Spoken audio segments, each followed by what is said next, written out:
श्री गणेशाय नमः, श्री कृष्णाय नमः, श्री सरस्वती नमो नमः।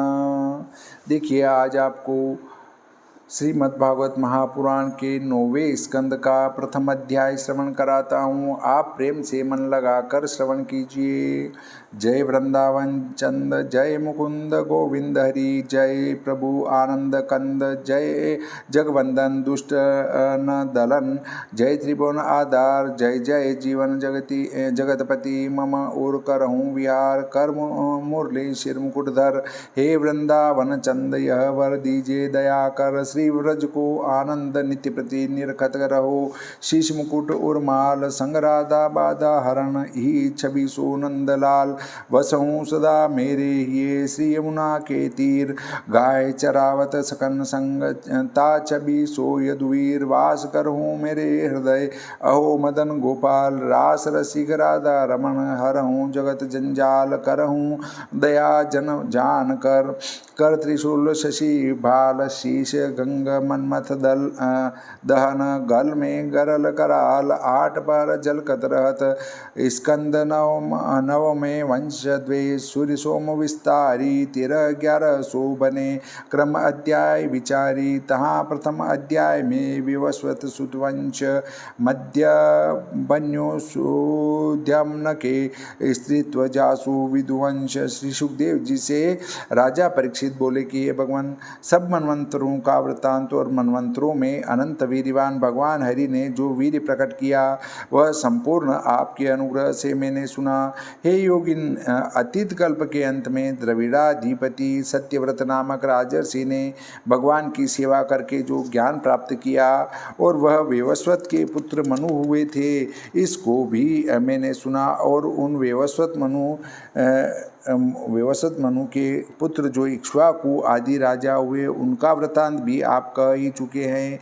हे महाभाग, इन इक्ष्वाकु आदि पृथक पृथक वंश और वंशों के चरित्र में सुनना चाहता हूँ, उसे कृपापूर्वक आप मुझसे वर्णन कीजिए। हे महाभाग, इस वंश में जो पुरुष हो गए और जो आगे होंगे, जो अब वर्तमान है, पुण्य कीर्ति वाले उन सब मनुष्यों का विक्रम आप आचार्य यथार्थ मुझसे कहिए। श्री सुत जी बोले कि ब्रह्मवादी ब्राह्मणों की सभा में राजा परीक्षित ने जब इस प्रकार से पूछा, तब परम धर्मज्ञ श्री सुखदेव जी कथा का आरंभ करने लगे। श्री सुखदेव जी बोले कि हे परीक्षित, मनु के वंश का वृतांत हम कहते हैं, तुम श्रवण करो, परंतु इसका विस्तार से वृतांत तो हम सहस्त्रों वर्ष तक नहीं कह सकते। हे राजन, जो परम पुरुष पर अपर भूतों के आत्मा है, आगे केवल वही थे। कल्प के अंत में उनके अतिरिक्त विश्व में कुछ और वस्तु नहीं थी।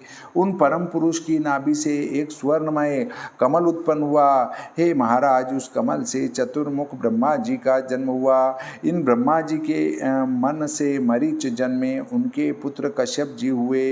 इन कश्यप जी की भार्या दक्ष की बेटी अदिति के गर्भ में कश्यप जी से सूर्य का जन्म हुआ। हे भारत, इन सूर्य नारायण के संज्ञा के गर्भ में श्राद्ध देव मनु उत्पन्न हुए। इन श्राद्ध देव की भार्या श्रद्धा हुई कि जिसके गर्भ से इन महात्मा के 10 पुत्र उत्पन्न हुए। उनके नाम यह हैं यथा इक्ष्वाकु, नृग, शर्याति, दिष्ट, धृष्ट, करुष, नरिष्यंत, पृषद्र, नभग और कवि। हे राजन, इक्ष्वाकु आदि पुत्रों की उत्पत्ति के पहले मनु जी निसंतान थे, इसलिए महर्षि वशिष्ठ जी ने उनसे मित्रा वरुण का यज्ञ कराया। हे राजन, मनु की भार्या श्रद्धा उस यज्ञ में केवल दूध ही पीकर निमित्त सहित होता के निकट गई और उसने प्रणाम करके यह प्रार्थना की कि आप ऐसा होम करें कि जिससे मेरे कन्या उत्पन्न हो। श्रद्धा की प्रार्थना से यज्ञ करो। इस प्रकार अध्वर्यु से प्रेरित होता ने हवि के ग्रहण हो जाने पर मन में इस प्रकार का ध्यान और मुख से वष्ट शब्द उच्चारण करके मनु भार्या की प्रार्थना को पूर्ण किया।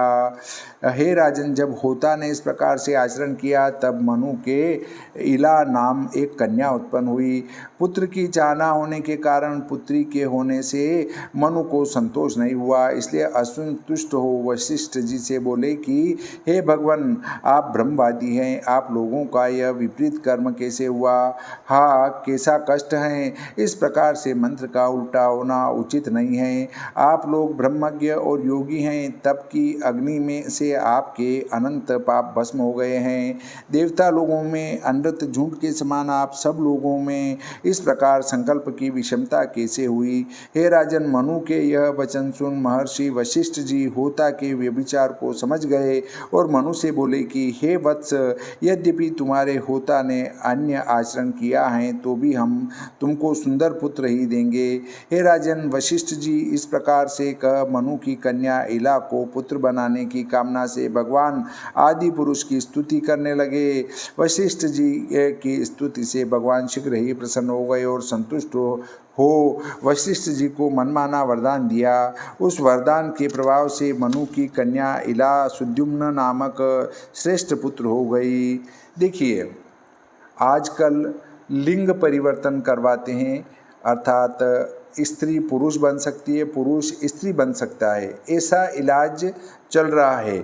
और ये हमारे शास्त्रों में पहले ही लिखा है कि वशिष्ठ जी ने इला नाम की कन्या को सुद्युम्न नामक पुरुष में बदल दिया था। तो ये हमारे शास्त्रों में पहले से ही लिखा हुआ है। हे महाराज, यह सुद्युम्न एक दिन सिंधु देश के उत्पन्न हुए घोड़े पर चढ़कर और कुछ एक मंत्रियों को साथ लेकर आखेट के लिए वन में विचरण करने लगा। उसके हाथ में रुचिर धनुष और विचित्र बाण था और शरीर में दृढ़ बख्तर बने हुए था, इसलिए वह मृगों के पीछे निर्भय दौड़ता हुआ उत्तर दिशा में पहुंचा। वहां सुमेरु पर्वत की तलेटी में सुकुमार वन है, जहां भगवान भूतनाथ भूतेश्वर सदा पार्वती जी के साथ रहकर विहार किया करते हैं। मनु का पुत्र सुद्युम्न अपने सेवकों के साथ उसी वन में पहुंचा। उसने वहां पहुंचते ही अपने आप को स्त्री देखा और अपने घोड़े को घोड़ी रूप पाया और उसके सब सेवक अकस्मात अपने अपने पुरुषपन में विकार हुआ देख परस्पर एक दूसरे को निहार कर विस्मित हुए। यह सुन राजा परीक्षित बोले कि हे भगवान, यह स्थान ऐसे गुण वाला कैसे हुआ और किस पुरुष ने इस स्थान को ऐसा कर दिया? इस बात को सुनकर हमको बड़ा कौतूहल हुआ है। आप कृपा करके इस प्रश्न की व्याख्या कीजिए। श्री सुखदेव जी कहने लगे कि हे नृपश्रेष्ठ, एक समय श्रेष्ठ बुद्धि वाले ऋषि लोग भगवान गिरीश महादेव जी के दर्शन करने की वासना से सब दिशाओं का अंधकार दूर करते और प्रकाश को रहित करते, अर्थात केवल अपना प्रभाव प्रकाशित करते हुए वन में गए थे। उस समय भगवती अंबिका देवी विवसना अर्थात वस्त्र रहित थी, इसलिए मुनि लोगों को देखकर अत्यंत लज्जित हुई और उन्होंने घबराकर पति की गोदी से उतर झटपट कटिवसन पहन लिए। हर गौरी का विहार देखकर उन सब ऋषिगणों का मन भी स्त्री प्रसंग से कलुषित हुआ और वे उसी समय वहां से लौटकर नर नारायण के आश्रम को चले गए। इसके पीछे भगवान भूतनाथ अपनी प्राण प्यारी का प्रिय कार्य करने को समझाते बुझाते हुए बोले कि आज से जो कोई इस स्थान में आएगा वह उसी समय स्त्री हो जाएगा। हे राजन, तब से उस सब पुरुषों ने इस वन को छोड़ दिया, कोई उस दिशा को भी तो नहीं जाता था। राजकुमार सुद्युम्न अपने सेवकों के साथ इस वन में प्रवेश करने के पीछे वन वन में भ्रमण करने लगे। सखी सहेलियों नारियों के साथ उस सुद्युम्न को अपने आश्रम के समीप भ्रमण करता हुआ भगवान बुद्ध जी ने देखा। देखते ही बुद्ध के मन में कामदेव का संचार हुआ और वह सुद्युम्न को, जो कि मनोहर स्त्री के रूप में थे, चंद्रमा के पुत्र बुद्ध को देख उनको पति बनाने की अभिलाषा की। इसलिए बुद्ध ने उसका पाणी ग्रहण किया और उसके गर्भ से बुद्ध के पुरुरवा नामक एक पुत्र उत्पन्न हुआ। यहाँ एक शंका होती है कि महादेव जी तो बड़े शीलवान और दया निदान थे, फिर उन्होंने ऐसा क्यों कहा कि हमारे स्थान के सामने जो कोई पुरुष मात्र आएगा वह उसी समय स्त्री हो जाएगा। 84 लाख योनियों में किसी योनि का पुरुष क्यों न हो, और 3 लोकों में जो चराचर प्राणी हैं वे सब अपने अपने काम की सिद्धि के लिए शिव के समीप कैलाश को जाते हैं और वे लोग स्त्री नहीं होते, क्या कारण है? उत्तर यह है कि तब जब शिव जी शाप दे चुके तो पीछे अपने मन में विचारा कि अब क्या उपाय करना चाहिए। तब उसी दिन से कैलाश के चारों ओर अपने गण बिठा दिए। अतः जो कोई प्राणी कैलाश को जाता है तो शिवगण एक कोष आगे उसको रोक लेते हैं और शिव जी से पूछते हैं कि हे महाराज, अमुक पुरुष आपके दर्शन के लिए आया है। तब महादेव आज्ञा देते हैं कि आने दो। तब उस मनुष्य को दूतगण कैलाश की सीमा के अंदर ले जाते हैं। इसलिए वे लोग स्त्री नहीं होते। कोस भर पर खड़ा होने का कारण यही है कि जिस सीमा के भीतर आने में स्त्री होते हैं उस सीमा से दूर वह एक कोष पर खड़ा करते हैं। तब हे राजन, ऐसा सुना गया है कि मनु के पुत्र सुद्युम्न ने इस प्रकार स्त्रीपन को प्राप्त हो अपने कुलाचार्य महर्षि वशिष्ठ जी का स्मरण किया। स्मरण करते ही महर्षि वशिष्ठ जी उनके समीप आए और उनकी यह दशा देख दया सिंधु दया के मारे अति दुखित हुए और फिर उनको पुरुष करने की इच्छा से श्री महादेव जी के निकट जाकर स्तुति करने लगे।